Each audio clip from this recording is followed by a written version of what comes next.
In my grid art series, I'll show you everything you can do with your grid art. From experiments to play, from watercolor to collage. And in this video, we are going to focus on mindful grid art. Yes, because grid art can also be really mindful. It's not only about experimenting, playing with your materials, finding the right color palette. It's also about finding your flow, getting some room in your head for all your new creative endeavors. So that's what we're going to do. Grab your sketchbook and come join me. If you've seen my other videos, my grid videos, you know I always start off with taping of my grid. Of course, you can also draw a grid, but I like taping it. And you see, it's not really exact science, but I already taped it for you just because when you've seen one video, you probably know how to tape it by now. I know we always start with experimenting and play, and maybe we'll do it a little bit with this one, but we'll finish it off with being really mindful. So you don't have to think about it, and your mind can actually just go relax, ready for your next project. And I have a course on this on Skillshare. It's the link below. And this is just one of the lessons, or similar to one of the lessons in that class. Now I'm taking a slightly bigger pen. It's a brush pen. You don't have to. You can get just a pencil, whatever you like. I like to use first thicker line, and I just let it wander all over the page. I'm not really thinking about it. I'm just letting the pen wander until I think it's enough. And I can stop here.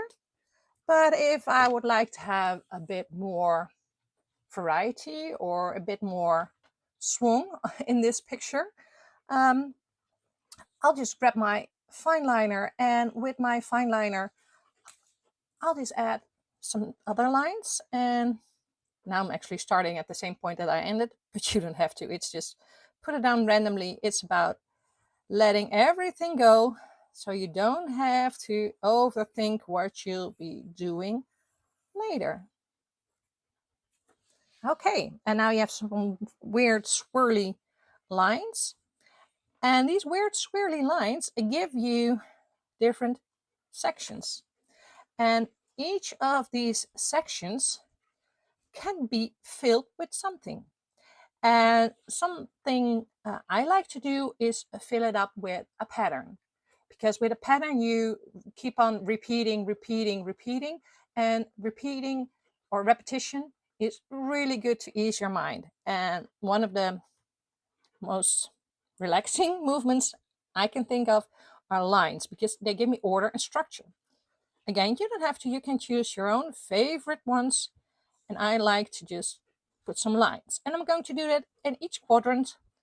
And I'm not going to overthink in which section it's going to be. I'm just putting down some lines.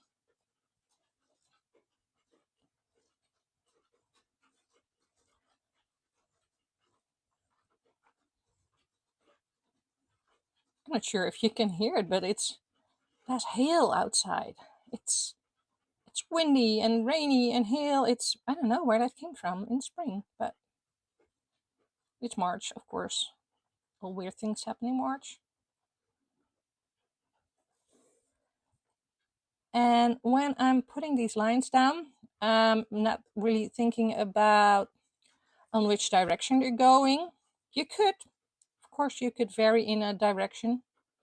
But since it's going to be mindful, I'm not doing varying in direction. I'm just putting the pen down and see where it wants to go. And as you can see, all the lines that I'm putting down are not always evenly spaced. Sometimes they're even crooked. It's fine. It's not about the end result. It's about the process. You hear me say that a lot if you watch my videos and my courses. But it really is, and that's why I keep on returning to this exercise, because it helps me stay in the process and not controlling the output.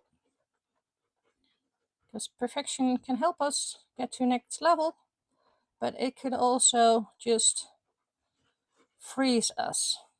And if we can let go of perfection, we can be so much more free, can have so much more fun. And that's why mindful art really helps me. Because over here, you even see that the lines are sticking out of this line. It's fine. It's totally fine. And I can continue adding lines to different sections. But if I don't want to add lines, I could also, for example, say, I'm doing circles. Fun thing about circles is they're never ending. And your mind likes that too. It's just a closed off process. Keeps on going and going and going.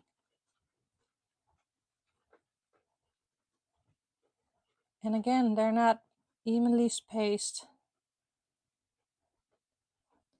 Some of them are crooked. Some of them are actually round. You know, when you want to try to make them round, they will never end up being round.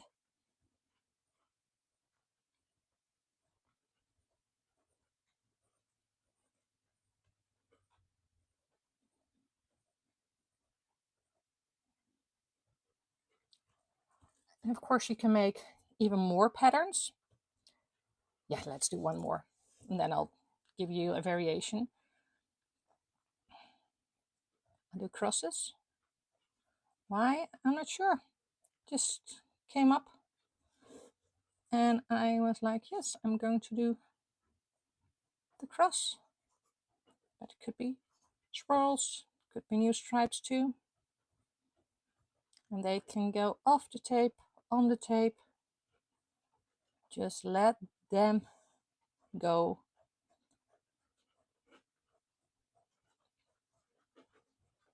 Okay, well, as I wanted to give you some variation. You can keep on going with these patterns if this is what your mind needs right now. But a lot of times I also grab a marker. And I think I'm feeling pink today because I have pink tape and a pink marker. This was not really staged. It's just because those markers are lying in front of me and one of them is pink and I happen to pick one. And that's the okay color to pick. You don't overthink what color you need. Just grab a marker. Oh, and for some reason, yes, there it is. And I'm just pretending it's the coloring page.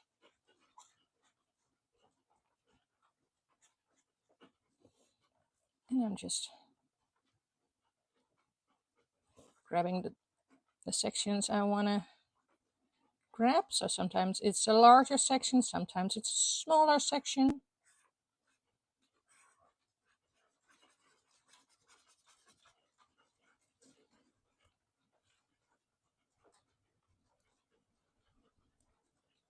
And because this line, you don't really see this line, I'm just going across this line. Why? Because it's my mindful grid art. I can choose what I want to do. And I can leave as is. I can grab this and make some black sections, or I can take another color, or you know what, I'm just going to do both. To make this, it's a black section. You don't have to fill in all the sections, because if you leave some of them blank, it will give it air, room to breathe for some reason. I don't know why, but it feels like it gives me room to breathe.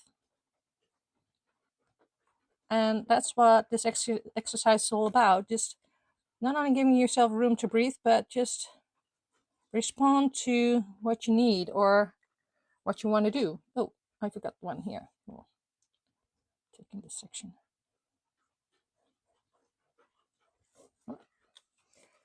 Leave it as is? No, I'm just taking another one. Shall I take another pink? You don't want to overthink it, of course. I'm not sure if this pink is going to be that much different. Yes, it is.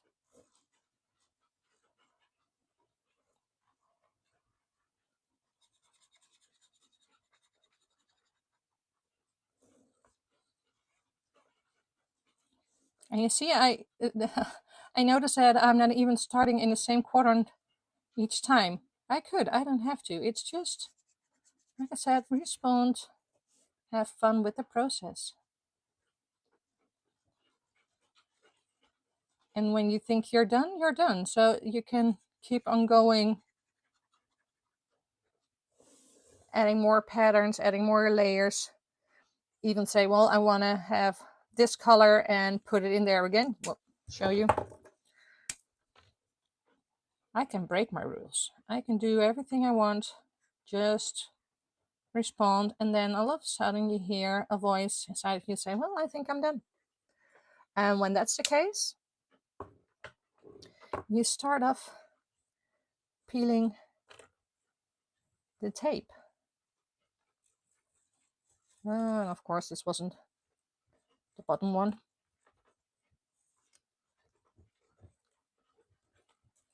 And peeling the tape is so satisfying because that's where you start seeing the end result.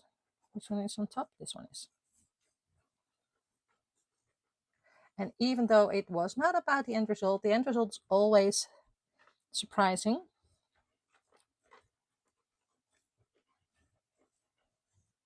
And you see me peeling off this tape, and I like doing it a bit careful. Not because I care about ruining my my paper. It could be. That's something you have to do careful too. But since I'm doing a lot of grid art, I like to save these tapes and use them in another project.